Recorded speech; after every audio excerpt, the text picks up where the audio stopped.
물론 여긴 국민 라디오.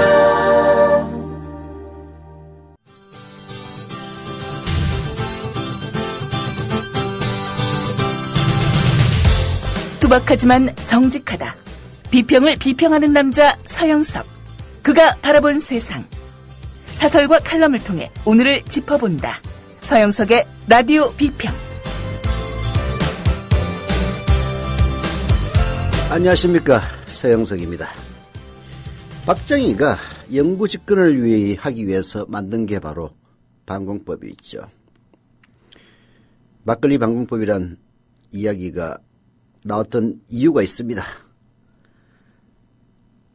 강원도의 어느 한 농부가 막걸리 몇 잔을 마시고 얼큰해진 김에 이런 얘기를 했다고 합니다. 통일이 되려면 박근혜를 김정일에게 시집 보내면 된다.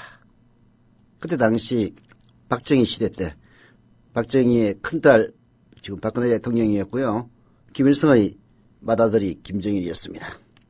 그래서 통일이 되려면 박근혜를 김정일에게 시집 보내면 된다, 이런 농담을 했다가 바로 그 다음날 중앙정보부에 끌려가서 온갖 고초를 겪었습니다.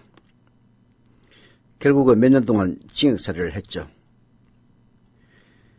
그래서 나왔던 그 사람 또다시 감옥에 갑니다. 왜 감옥에 가느냐? 술김에 농담 한마디 한 것 가지고 징역을 살리는 이놈의 세상이 김일성이보다 나은 게 뭐냐? 라고 얘기했다가 또 갔습니다. 이 막걸리 보안법, 막걸리 방공법이 지금 다시 나오는 이유는 지금 박근혜 대통령, 그리고 박근혜 대통령을 호위하는 검찰들의 행태가 40년 전 박근혜 대통령의 아버지 박정희 시대와 크게 다를 바가 없기 때문입니다. 검찰과 경찰, 국정원을 총동원해서 사이버 여론을 철저히 감시하고 대선 때는 사이버 여론 조작까지 하고, 결국 이것은 정권에 대한 비판을 중앙정보부 등 공안통치기관의 물리력으로 원천봉쇄했던 이른바 막걸리 방공법의 세련된 버전이 지금 박근혜 대통령의 사이버 탄압인 겁니다. 대통령을 비난한 광주 가톨릭센터 낙서 사건의 용의자가 기초생활수급자증을 갖고 있었다는 이유로 기초생활수급자 2,968명의 신상 정보를 잊었듯이 뒤진 경찰의 과잉수사에서는 박정희 시대의 막걸리 냄새가 물씬 풍겨져 나옵니다. 최근에 박정희 정권 시대를 신유신으로 규정하고 박정희 정권의 유산과 박정희 정권의 유신과 비교 분석하는 시국 토론회가 열렸다고 하는데요. 민청학령 개성사업회 등이 15일 개최한 이 토론회에서 참석자들은 이렇게 얘기했다고 합니다. 아버지 박정희가 오리지널 권위주의 체제였다면 딸 박근혜 대통령은 짝퉁 권위주의 정권이라고요. 두 정권의 두드러진 차이로 든 점이 뭔지 아십니까? 인사 문제입니다. 그래도 아버지 박정희는 해당 분야 최고 전문가를 등용한 반면에 딸인 지금의 박근혜 대통령은 윤창중이나 문창극 같은 수많은 인사 참사에 휘둘렸다는 지적도 나왔다고 합니다. 그래서 오리지널이 짝퉁보다는 낫구나 하는 그런 한탄마저 나왔다고 하는데요. 하지만 지금의 이 시국은 오리지널이 짝퉁보다 낫다라고 할 만큼 그렇게 한가한 시점이 아닙니다. 참으로 참담한 시점이 아닐 수가 없습니다. 오늘 아침 미디어다운을 보니까 제 언론사 입사 같이 했던 경향신문 손동호 논술위원이 쓴 칼럼을 보고 인용을 해서 말씀을 드리는 건데요. 지금의 이 시점, 비록 1970년대에 비해서 40여 년이 지난 이 시점에 좀 더 세련된 탈을 쓰고는 있지만 당시 박정희 체제를 유지하기 위해서 공안 통치를 감행했던 그때의 그 구조와 지금의 구조 다를 바가 하나도 없다는 이야기고, 이것이야말로 우리의 민주주의를 후퇴시키는 아주 악독한 독극물보다도 더 위험한 요소다. 이런 점은 부인할 길이 없을 것 같습니다. 라디오 평 시작하겠습니다. 함께 함께하고 계신 방송은 정치평론가 서영석 미디어협동조합 이사장이 진행하는 라디오 비평입니다. 이웃나라 일본 연금제도는 어때? 2012년 기준으로 일본은 모든 국민에게 기초연금 77만 원을 지급하고 노동자에게는 별도로 후생연금 208만 원을 주고 공무원들에게는 공무원연금 282만 원을 지급한대. 그럼 국민들에게는 기초연금 77만 원에 208만 원을 더해서 285만 원을 주는 거네. 그렇지. 일본은 공적연금만으로 노후생활 70%를 책임져 주는데 우리나라는 사적연금과 국민연금 모두 합해서 노후생활 보장률이 30%밖에 안 돼. 그래? 우리나라와 일본 차이가 많이 나네? 국민 여러분, OECD 국가 중 공적연금 수준이 가장 낮은 나라가 일본입니다. 공무원연금을 낮출 게 아니라 국민연금을 공무원연금 수준으로 높여야 합니다. 공적연금 강화, 국민 여러분과 함께 만들어가겠습니다. 전국 공무원 노동조합. 지상철 조합원 신청 광고입니다. 강화대교 앞에서 개념 부부가 만드는 개념 곰탕, 연지연 곰탕. 연지연이란 가마솥의 장작불로 온종일 구워내는 곰탕을 서로 나누어 이어지는 인연이란 뜻입니다. 연지연 곰탕이 민주주의를 열망하는 조합원 여러분과 국민의 건강을 책임지겠습니다. 곰탕 포장 판매는 한 팩 800g에 7,000원이며 7팩 이상은 무료 배송으로 드립니다. 연지연 곰탕은 강화대교 입구에 위치해 있습니다. 단체 주문 예약 및 포장 주문 전화번호는 010-7252-1114, 010-7252-1114, 031-989-9968. 조합원 단체 예약은 10% 할인해드립니다.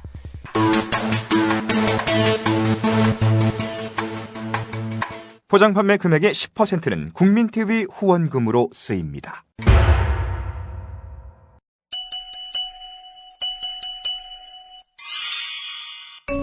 안녕하세요. 기생충 박사 서민입니다. 개미 몸속에 창형흡충이라는 기생충이 살고 있었습니다. 이 기생충은 소의 몸속으로 들어가야 어른이 돼서 자손을 번식시킬 수 있었지만 소가 개미를 먹지 않는 게 문제였습니다. 창형흡충은 방법을 찾았습니다. 개미 머릿속에 들어가 개미를 조종함으로써 개미로 하여금 소가 먹을 풀에 매달려 있게 만들었어요. 결국 창형흡충은 어른이 돼서 알을 낳을 수 있었습니다. 꿈을 가지고 있으면 그 꿈을 이루는 방법도 찾아내기 마련이라는 것을 창형흡충은 잘 보여줍니다. 국민TV 청취자 여러분, 당신이 꿈꾸는 세상은 어떤 것인가요? 참여연대가 그 꿈을 함께 실현해 나가겠습니다. 회원 가입은 전화 02-723-5300번으로 연락 주십시오.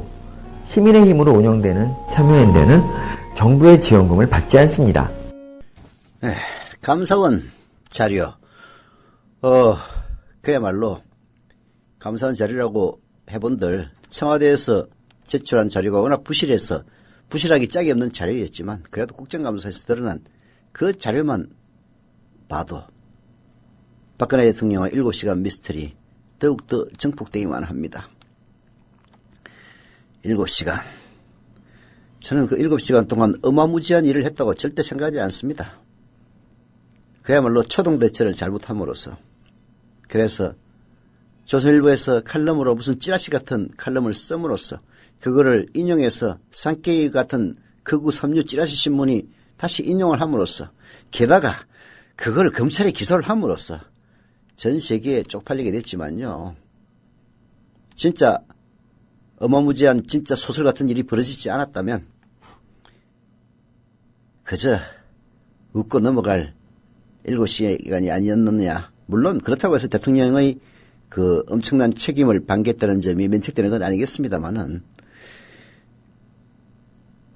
그럼에도 불구하고 사태는 오히려 그 사라진 7시간의 미스터리가 매우 중요한 쟁점으로 떠오른 그런 시점입니다. 한겨레신문이 오늘 사설로 감사원 자료로 더욱 증폭된 7시간 미스터리라고 지적을 했는데요. 참, 국제망신 또 이런 거 찾아보기 어렵습니다.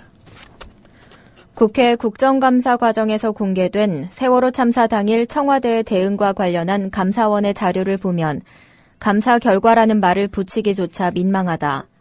청와대 국가안보실 등에서 오전과 오후 몇 차례 해양경찰청 상황실에 오락가락하는 보고에 기초해 대통령에게 구조된 승객수 등에 대해 갈팡질팡 보고했다는 정도가 고작이다.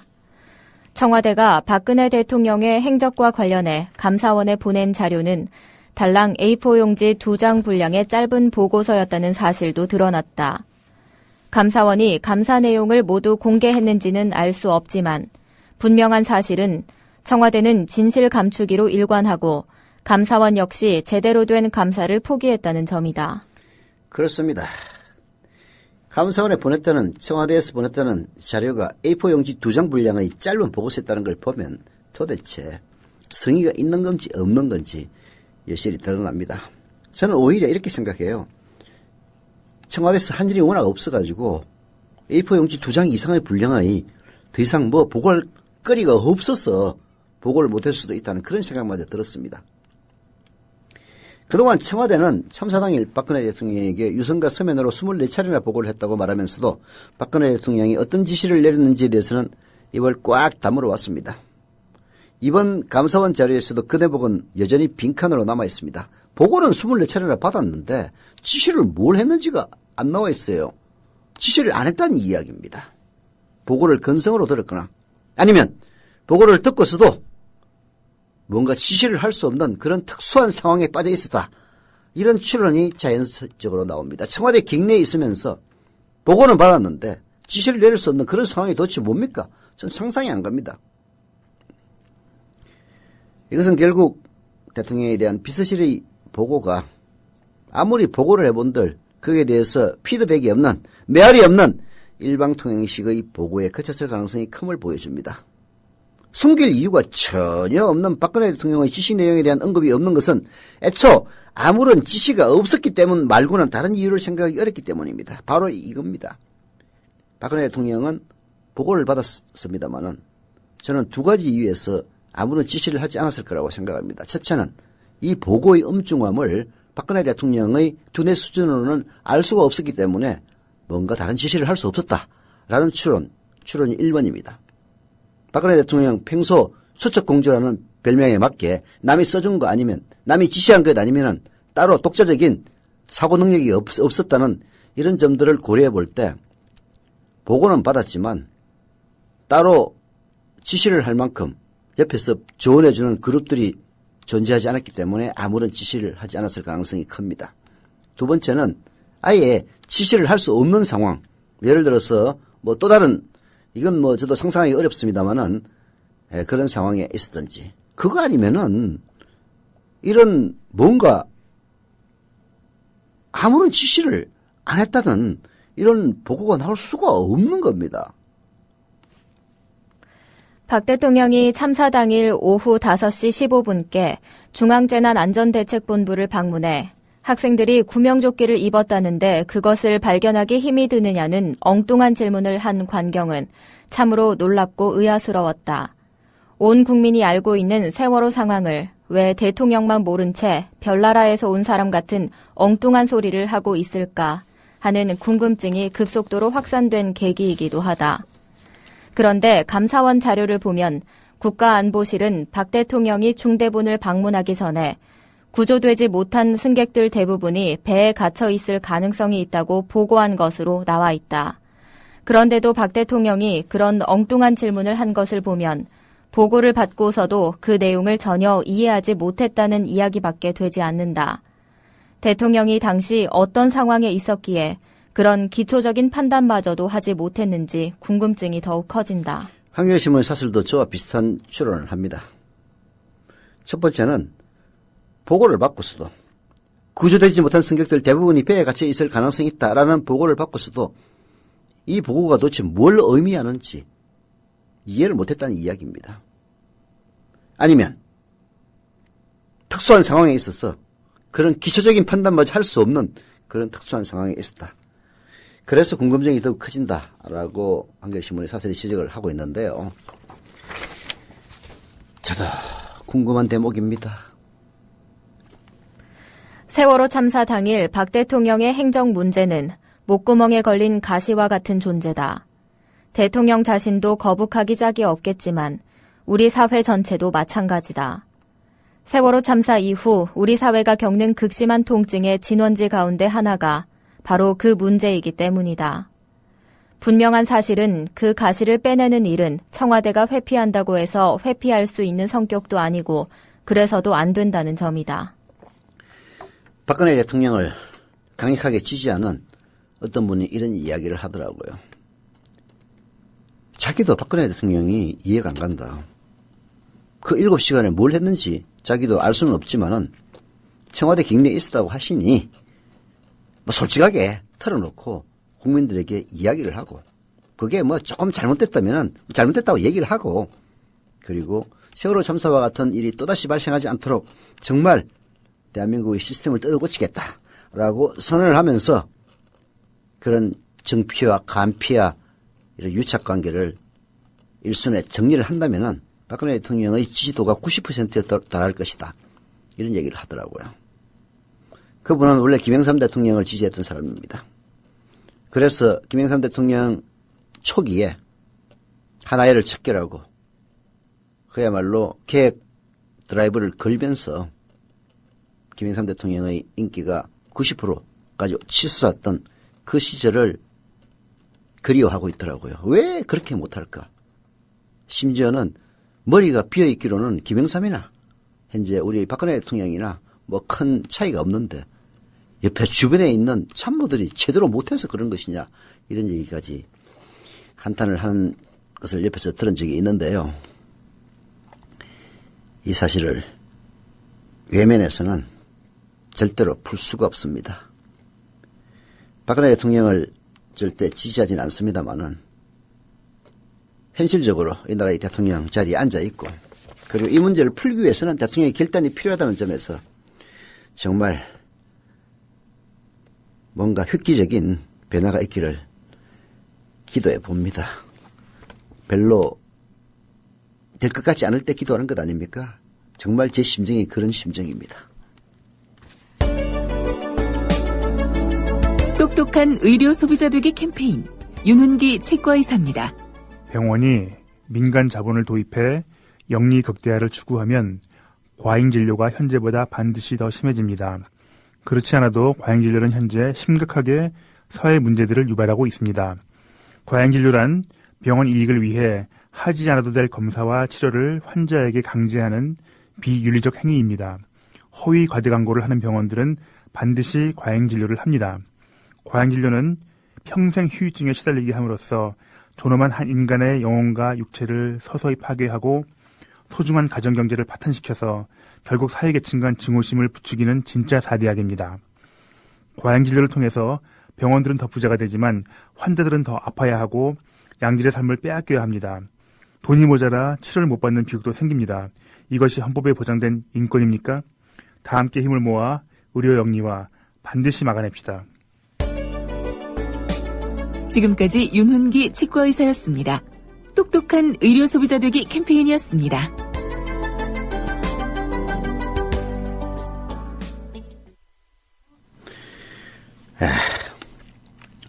세월호 이야기하니까 오늘 2개의 기자 칼럼을 발견했습니다. 하나는 한국일보 기자의 칼럼이고요. 하나는 경향신문 기자의 칼럼입니다.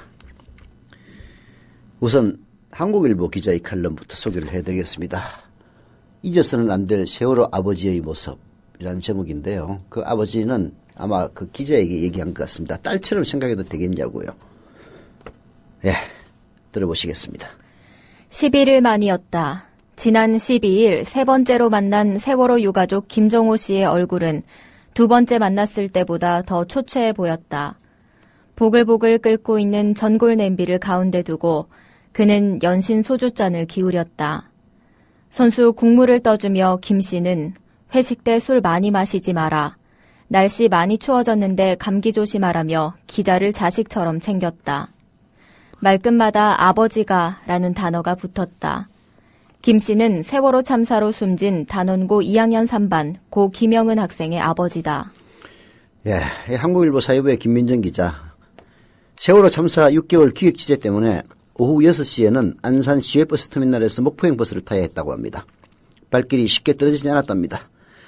그런 김민정 기자에게 단원고 2학년 3반 고 김영은 학생의 아버지 김정호 씨는 기어코 배웅해 주겠다면서 함께 식당을 나섰다고 합니다. 기자의 짐을 버스에 실어준 김 씨.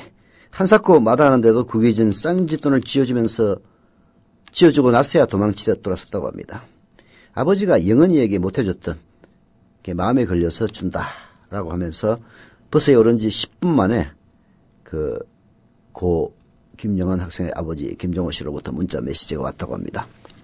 평생 딸처럼 생각해도 되겠느냐라는 문자까지 보냈다고 그러는데요. 차창밖의 야경이 흐려졌다고 합니다. 지금도 우리 영은이가 제잘되면서 돌아올 것 같다며 흐느끼던 그 김정호 씨의 모습이 머릿속에서 떠나지 않았다라고 김민정 기자는 이야기를 합니다. 취재를 하다 보면 세월호 피로감을 호소하는 목소리가 부쩍 늘어난 것을 체감한다. 이제 그만 좀 하라는 분위기 속에 일부는 유가족들의 단식 투쟁을 조롱하듯 폭식 투쟁을 벌이거나 일배충에 빗대 유가족을 유족충이라고 부르길 서슴지 않는다. 유가족 대책위 지도부의 대리기사 폭행 사건까지 터지고 나자 세월호 사고는 정치적 공방이 난무하는 난전이 돼버렸다. 그 난전을 취재하던 기자는 김 씨를 만나 오랜만에 본질로 돌아왔다. 국민들이 지켜보는 가운데 304명의 무고한 승객이 수장된 대참사로 생때 같은 아들, 딸을 가슴에 묻어야 했던 가족들의 슬픔, 그게 본질이다. 제가 오늘 한국일보 사회부 김민정 기자의 이 기자 칼럼을 소개해드린 이유는 바로 이겁니다. 세월호 참사의 본질은 바로 온 국민이 지켜보는 가운데 304명의 무고한 승객이 수장된 대참사. 이 대참사로 인해서 생때 같은 아들, 딸을 가슴에 묻어야 했던 가족들의 슬픔, 그게 본질입니다. 이 가족들은 그 슬픔 속에서 뭘 얘기하고 있습니까? 보상을 원합니까? 그렇지 않습니다. 앞으로 또다시 자기 아들, 딸과 같은 그런 비극이 발생해서는 안 된다면서 대참사의 원인과 과정을 규명하고 대책을 세워달라는 그 이야기입니다. 그런 세월호 유족들을 두고 유족충이라고 부른다든지 단식하고 있는 그 앞에 가서 폭식투쟁을 벌이는 인간들이야말로 인간의 탈을 쓴 마귀입니다. 마귀. 일배충이라고 얘기를 했는데요. 진짜 그 충이란 말 딱 맞는 얘기입니다. 벌레 같은 놈들입니다. 유가족들은 처음부터 세월호 참사가 정치적으로 이용되는 걸 원치 않았습니다. 그리고 처음에는 오히려 새누리당을 더 많이 찾아갔습니다. 새누리당이 이뻐서가 아니라 집권당이니까. 그들이 원하는 대로 정말 대책을 제대로 세우려면 집권당을 만나서 요구하는 것이 맞습니다. 야당 가서 얘기해봤자 안 돼요. 야당이 왜 야당입니까? 대통령을 배출하지 못했고 대한민국의 야당은 또 소수 야당입니다. 그런 유가족들을 홀대하고 혹시라도 유가족이 원하는 그 대참사의 원인을 규명해 가다 보면 박근혜 대통령의 7시간이 드러나서 그게 뭐 그렇게 쪽팔리는 일이라고 유족들을 마치 원수 보듯 벌레라고까지 부르면서 이야기하는 것들을 보면 참 우리 사회의 기득권자들, 우리 사회의 지도층이라는 게 수준이 이거밖에 안 되나 하는 그런 생각이 절로 듭니다. 유족들은 그저 피부치가 희생되어야 했던 진상을 명백히 규명해달라는 그런 요구들 뿐이었습니다. 아무런 잘못도 없이 이제 이들은 죄인처럼 살아야 합니다. 그 얼마나 가혹한 일입니까? 그 가혹한 일이 그들을 죄인시 취급하는 유족층이라고 부르는 그들에게는 일어나지 않을 것 같습니까? 그 슬픔을 정치권과 국민들은 잊어서는 안 됩니다. 피로감 그런 얘기해서는 안 됩니다. 피로감을 내뱉는 바로 그들이 자기의 아들, 딸을 그런 식으로 보냈다면 그래도 그런 얘기 하겠습니까? 대통령의 눈물 몇 방울에 이미 완전히 침몰한 세월호는 또 한 번 물속으로 가라앉았습니다.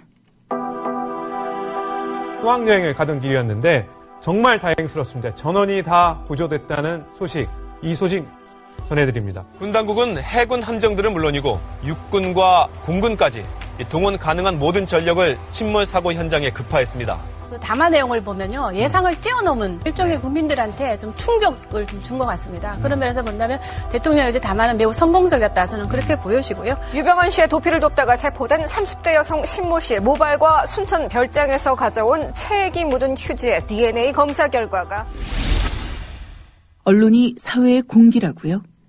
갈 길을 잃어 표류하면 흉기가 될 수 있습니다. 권력과 자본으로부터 완벽하게 독립한 협동조합 언론, 미디어 협동조합. 조합원이 돼 썩지 않도록 계속 커가도록 힘이 돼주십시오. 조합원 가입은 미디어 협동조합, 국민TV 홈페이지에서 하실 수 있습니다. 네. 8월달에 대한 저희 미디어 협동조합의 실적 분석이 나왔는데요.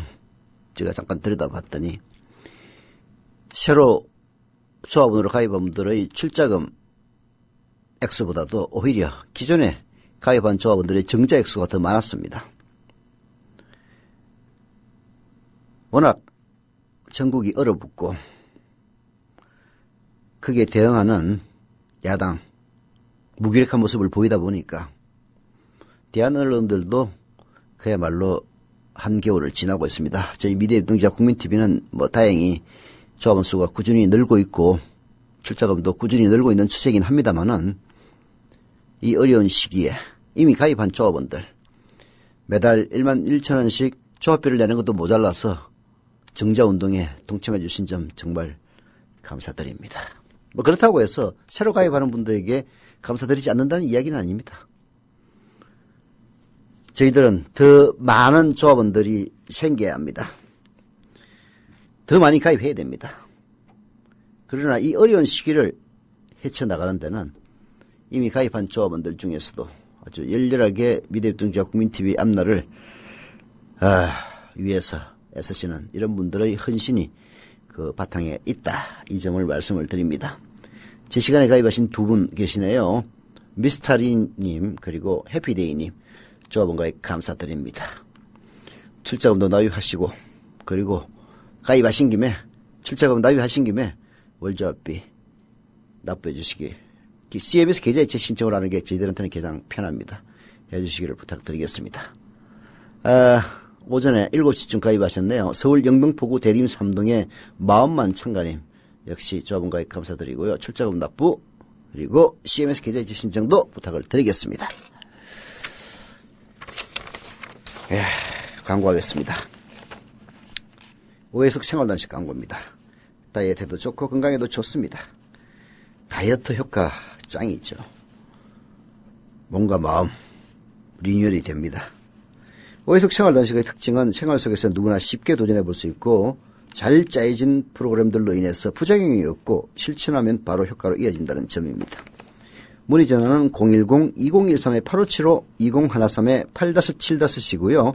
네이버나 다음에 오해숙 생활단식으로 검색하시면 됩니다. 광고였습니다. 이어서 경향신문 유신모 기자의 기자 메모인데요. 어제 외교부 뉴스룸에서 브리핑룸에서 일어난 일입니다. 진짜 쪽팔리는 일입니다. 이 얘기 어제 기사로도 봤었는데요. 현장에 있었던 기자의 메모를 보면서 진짜 얼굴이 화끈화끈거렸습니다. 들어보시죠.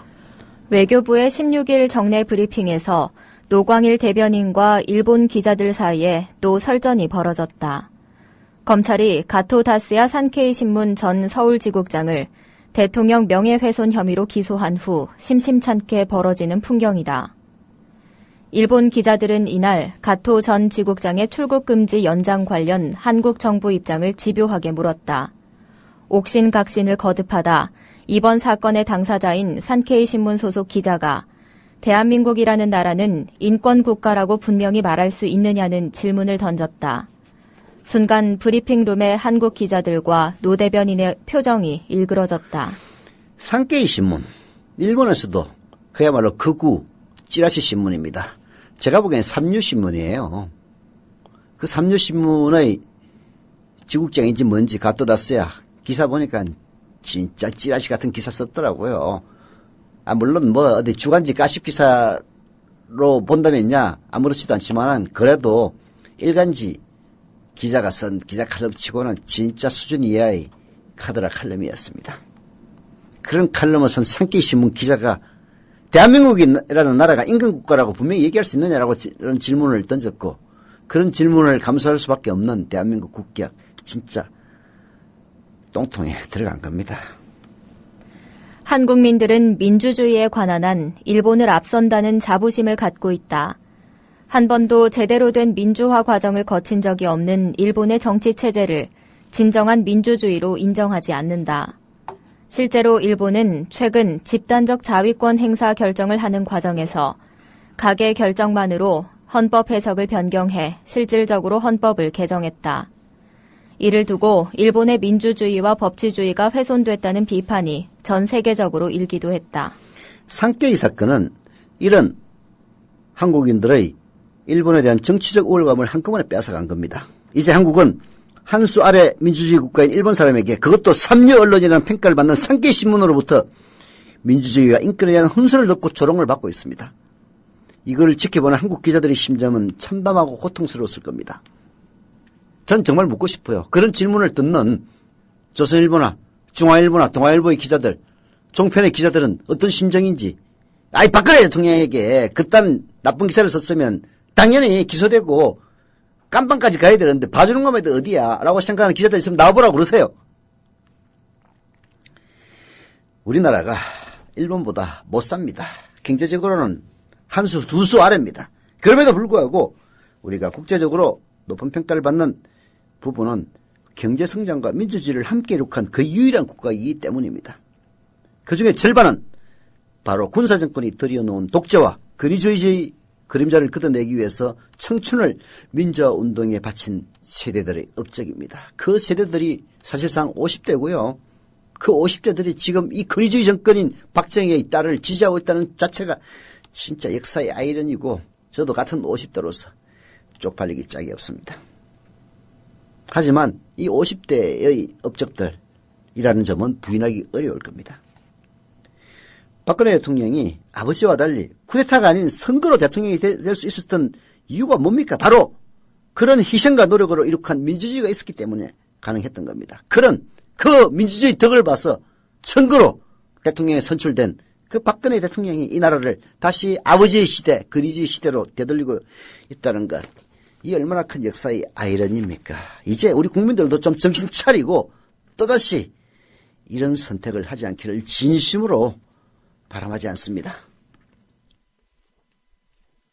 미디어 협동조합 국민TV 뉴스K 앵커 노종면입니다. 정치 권력, 재벌, 특정 지배주주로부터 오염되지 않는 언론, 국민TV가 그 실험을 해나가고 있습니다. 이런 언론이 지속 가능하다면 다른 여러 언론도 따라올 것입니다. 닻을 올린 국민TV, 순항하도록 힘을 실어주십시오.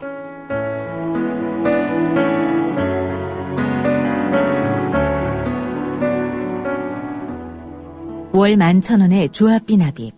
조합원 여러분의 많은 동참을 바랍니다. 자동납부는 미디어 협동조합 홈페이지 국민.tv 또는 서울전화 3144-0933, 서울전화 3144-7737로 신청하실 수 있습니다. 여러분에게 언론혁명으로, 그래서 자부심으로 보답하겠습니다.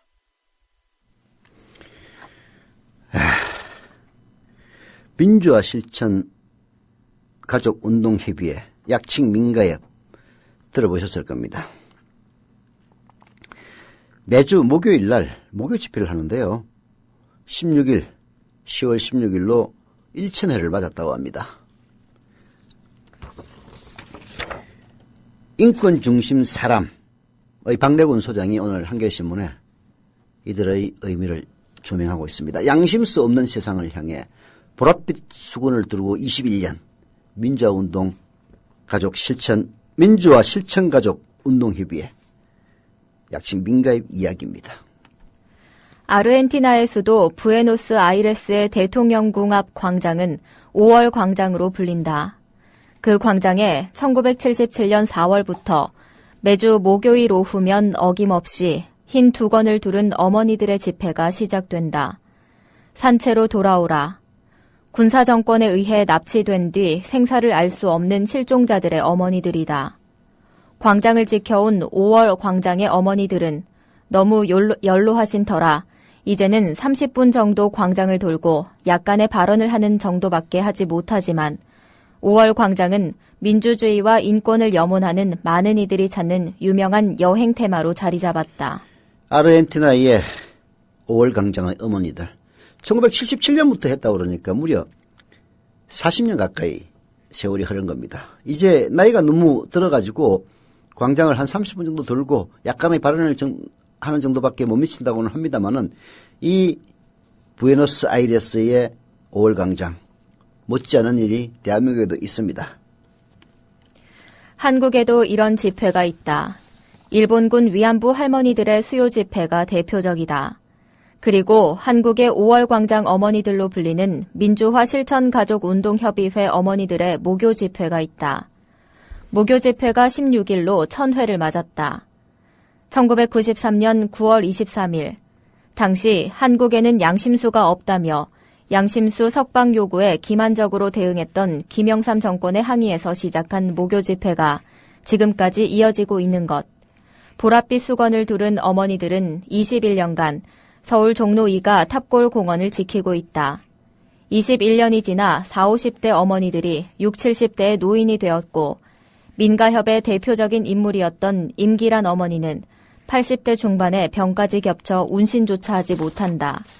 그런 어머니들은 20년 넘는 세월 동안 양심수 석방, 국가보안법 철폐를 한결같이 외치고 있다. 민가의 어머니들의 모교 집회를 통해서 정치적 신념을 이유로 40년 이상 구금돼 있던 김선명 씨 등 비전향 장기소의 문제가 사회적 의제로 떠올랐습니다. 어머니들의 지속적인 문제 제기에 그들이 감옥문을 나설 수가 있었습니다. 북으로의 송환을 요구했던 장기수들의 일부가 북으로 갈 수 있었던 것도 민가의 어머니들의 힘이었습니다. 그러고도 어머니들은 모교 집회를 계속 해야만 했습니다. 2004년에 국가보안법 철폐투쟁이 최고조에 달했던 때입니다.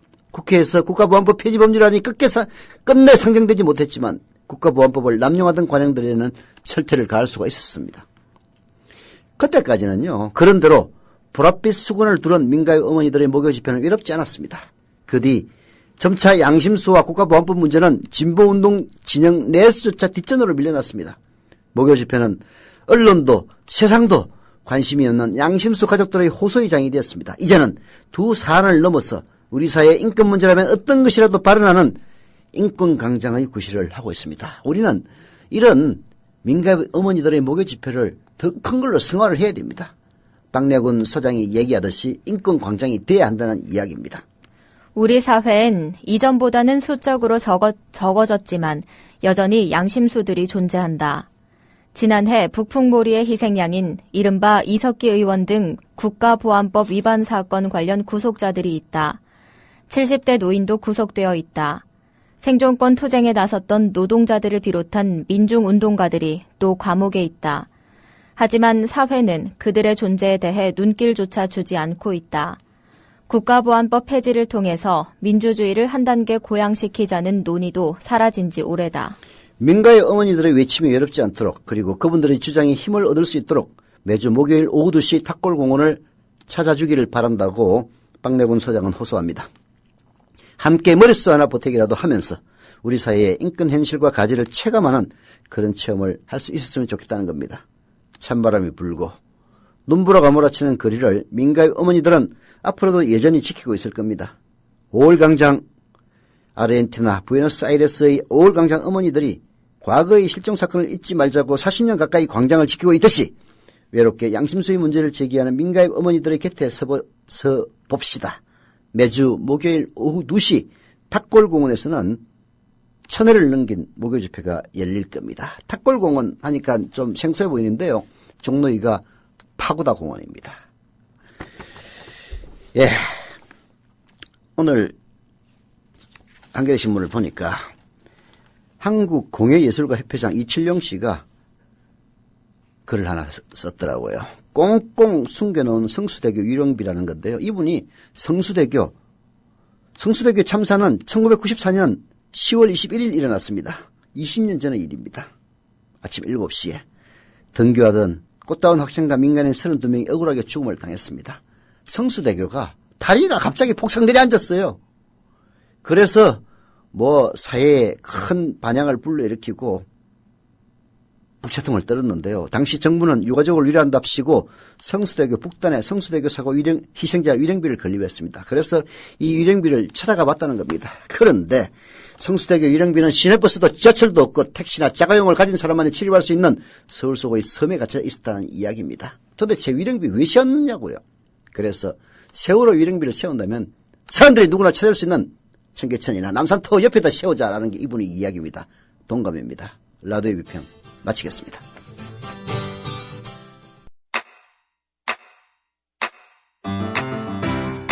국민 라디오 지지하는 4가지 방법 아시나요?